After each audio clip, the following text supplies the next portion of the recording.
सासाराम के एक पेशे से इंजीनियर व्यक्ति थे जो देर रात्रि में लगभग 10 बजे जा रहे थे और उनके ऊपर फायर करते हुए उनकी बाइक को छीन लिया गया था।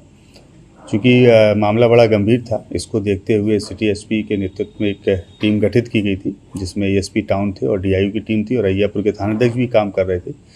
इस टीम को कल एक इनपुट मिला। इस इनपुट के आधार पर सिकंदरपुर थाने के अंतर्गत में 3 लोगों की गिरफ्तारी कल शाम को लगभग 5 बजे की गई थी, जिसमें एक व्यक्ति का नाम संतोष था, दूसरे का नाम सचिन था और तीसरे का नाम इंद्रजीत था। इन तीनों ही व्यक्तियों का एक लंबा आपराधिक इतिहास है और एक अवैध आग्नेयास्त्र की भी बरामदगी इनके पास से की गई थी।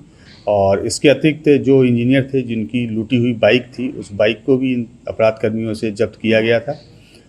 इसके अतिरिक्त कुछ दिन पूर्व हथौड़ी थाना अंतर्गत एक सीएसपी में भी लूट की घटना घटित हुई थी, जिसमें सीएसपी संचालक का मोबाइल को भी लोग बाग लूट के ले गए थे। तो उस घटना में लूटा हुआ मोबाइल भी इन तीनों ही अपराध कर्मियों के पास से जब्त किया गया।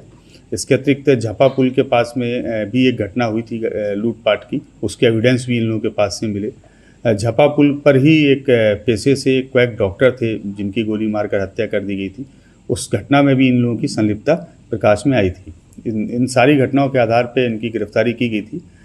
लेकिन देर रात्रि में जब मेडिकल कॉलेज में इनके चिकित्सीय परीक्षण के लिए इनको ले जाया जा रहा था, उसी दौरान इसमें से 2 अपराधकर्मी जिप्सी में पुलिस कर्मियों के साथ धक्का देकर भाग खड़े हुए, जिसमें से एक का नाम सचिन था, दूसरे का नाम संतोष था। इस घटना के आधार पर पूरे जिला की पुलिस को अलर्ट किया गया था। हम लोगों के द्वारा भी वहाँ कैंप किया गया अहियापुर थाने में और देर रात्रि में 1 बजे के लगभग ये दोनों अपराधकर्मी हैं, जिसमें एक का नाम संतोष है, दूसरे का नाम सचिन है, झपा पे जो फ्लाईओवर है उसके नीचे इनके साथ में जो हम लोगों की टीम थी वहाँ मुठभेड़ हुई। इन लोगों के द्वारा पुलिस के ऊपर फायरिंग की गई, लगभग 3 राउंड गोलियां चलाई गई। पुलिस के द्वारा भी चेतावनी देते हुए आत्मरक्षार्थ कंट्रोल फायर किया गया, जिसमें दोनों ही अपराध कर्मियों को एक-एक गोली पैर में लगी है।